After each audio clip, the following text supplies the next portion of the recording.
millones más 4.600 de ganancia. Si las pymes me fallan, que es la vaca flaca, te devuelvo tus 4 millones, pero tú no has perdido nada. Entonces es una manera de entrar a un sector, entre comillas, de alto riesgo, pero con la posibilidad matemática de no perder nada. Y este tipo de titularizaciones tienen calificación de AAA, o sea, son las más seguras que hay, porque el capital está garantizado. Ahora, a las pymes, ¿les hemos resuelto su problema? ¿Sí o no? Sí. Cuando me digan, carecen de reputación en el mercado, yo les voy a decir, no importa. ¿Qué te importa? ¿Has oído el tesoro? Si no has oído el tesoro, tampoco te quiero de inversionista, porque eres OPA. No importa porque tienen garantía del 100% de capital con bonos del tesoro. Entonces, ¿qué te interesa si has escuchado o no de la pyme? ¿Requieren de montos de financiamiento pequeños? No, porque ahora la pyme participa en una emisión que es más grande, es el doble. Entonces ya se vuelve más accesible. Los costos de emisión son altos para monto financiado, ya no es así, porque emito el doble, entonces los costos bajan. Son discriminados por las agencias calificadoras de riesgo, ahora ya no, porque hay garantía de capital. Y el calificador, cuando ve que hay garantía de capital, ya no le interesa la pyme, le interesa quién garantiza, y quién garantiza es el tesoro. Y analizar al tesoro es muy fácil, toda la información es pública. No tienen estados financieros como las empresas grandes, ya no es importante, porque el que emite es el patrimonio autónomo, no la pyme. El inversionista tiene que pedirte los estados financieros del patrimonio autónomo, no de la pyme.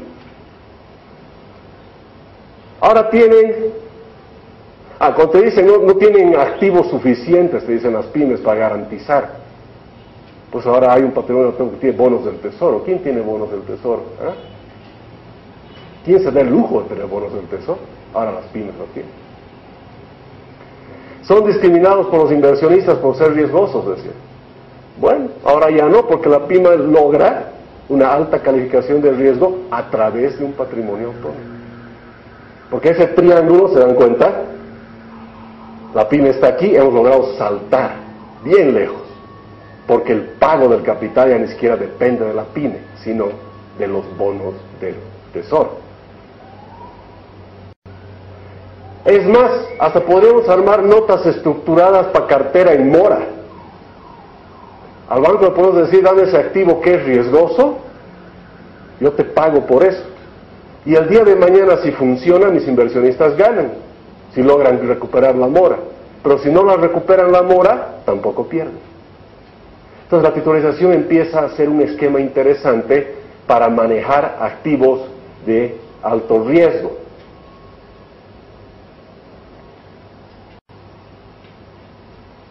Ahora, les quiero dejar algunas ideas. Aquí, por ejemplo, hay unas titularizaciones exóticas, no para que las hagamos necesariamente estas, pero para que nuestra mente empiece a divagar de qué cosas se podrían hacer. A ver, por ejemplo, tenemos los exportadores que tienen derecho a recibir un CDI cuando exportan, es un derecho.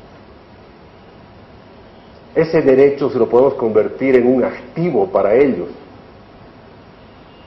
y lo puedan titularizar, porque al fin de cuentas es el derecho a tener un flujo de algo, de un desembolso que van a recibir. Entonces fíjense, ahí se puede armar una titularización. Y los exportadores ya no tienen que quedarse a esperar, sino pueden recibir un reconocimiento previo, pueden ayudar a solucionar el problema. Por el otro lado, al Estado se le puede decir, como tú tienes exportadores que están dispuestos a esperar, tampoco ahora tú tienes la presión de emitir a cada rato los CDI. Porque tiene que ser algo que a los dos les beneficie.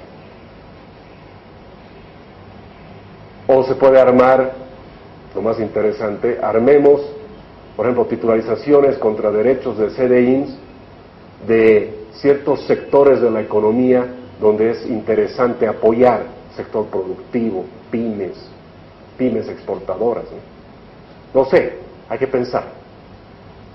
Fíjense, aquí les voy a dar algunas titularizaciones extremas para que los tengan en mente lo que se puede hacer. Existe lo que se llama los Bowie Bonds.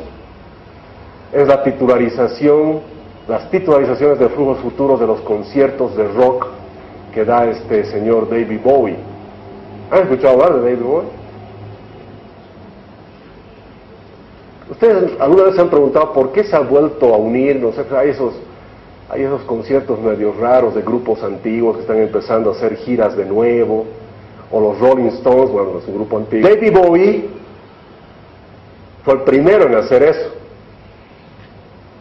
¿no? O sea, me imagino, a él se le ocurrió de que de alguna manera, si puede vender el flujo futuro, ¿no? Él seguro ha pensado, hay un esquema, pero la verdad no sé si a él se le habrá ocurrido, porque no tiene cara de muy inteligente, pero de alguna manera ha participado, ¿no?, en armar este esquema. Entonces él da sus conciertos libres de riesgo para él.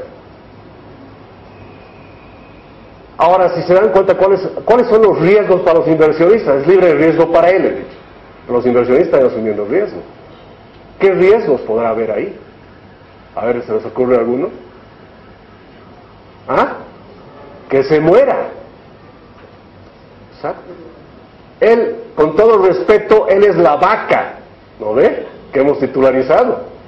Entonces, generalmente este tipo de titularizaciones cuentan con seguros de vida, hasta seguros contra el cambio de voz tienen. Si le pasa algo a su voz y perjudica la generación de flujos, se devuelve. Los flujos futuros de ingresos producidos por las películas de James Bond, los Bond Bonds. La película todavía ni se ha hecho, pero ya se ha vendido la recaudación futura de las entradas, y con esa plata hacen recién la película. Por eso es que hay tanto James Bond. Siempre hay plata, siempre hay plata. Las primas de las empresas de seguro se llaman los catástrofe bonds, los cat bonds. Las empresas de seguro están recaudando constantemente primas, ¿no es cierto?, millones de dólares. Entonces tú haces un flujo futuro y puedes titularizar eso. Pero ¿cuándo ellos titularizan? Cuando la catástrofe que tienen, el siniestro, es grande. Tienen un siniestro grande hoy, no es que van como aquí en Bolivia a su patrimonio, ahí a sus inversiones, a ver de dónde saco platita. Emiten en el mercado para pagar ese siniestro. ¿Y cómo emiten en el mercado? Contra el flujo futuro de primas que van a generar. Por eso es que las empresas de seguro en otros países no tienen requisitos patrimoniales muy grandes, porque ellos dicen, yo pago los siniestros con mi plata y con la que levanto del mercado. Pero en Bolivia no hemos llegado a tener ese estado de desarrollo todavía, aquí es con su plata, ¿no? Entonces por eso hay que vigilarlos bien. Pero ¿cuánta plata puedes levantar del mercado para catástrofes? Va a depender de tu capacidad de generar flujo, ¿no es cierto? Entonces si el desastre es muy grande, puede ser que ya ni siquiera te dé emitiendo. Por ejemplo, cuando chocaron los aviones en las Torres Gemelas, ha sido un desastre para muchas empresas de seguros, porque algunas ya habían titularizado antes del 11 de septiembre para otras cosas, terremotos, ya habían titularizado su flujo. O sea, la leche que iban a producir ya la habían vendido. Entonces, el rato que vino el 11 de septiembre se encontraron que no tenían qué más titularizar. En cambio, había otras que no habían titularizado nada y simplemente al día siguiente han titularizado y en una semana tenían toda la plata para devolver. Y justamente les comento uno de los temas bien curiosos que ha sucedido en esto el 11 de septiembre, es que muchas empresas de seguros titularizaron y con eso han pagado el siniestro. Y ya dieron todo por pagado. Pero un juez en Nueva York, unos meses después, saca una sentencia, un dictamen legal, diciendo de que lamentablemente lo del 11 de septiembre no ha sido un ataque terrorista, han sido 2 ataques terroristas, porque han sido 2 aviones. Entonces las empresas de seguros tienen que volver a pagar. Y eso ha causado también una crisis muy seria en la industria de seguros, porque claro, la empresa de seguros dijo, pero yo titularicé ya todo para pagar el primer siniestro. Sí señor, pero han sido 2. Ah no, pero ya no tengo flujo, qué pena.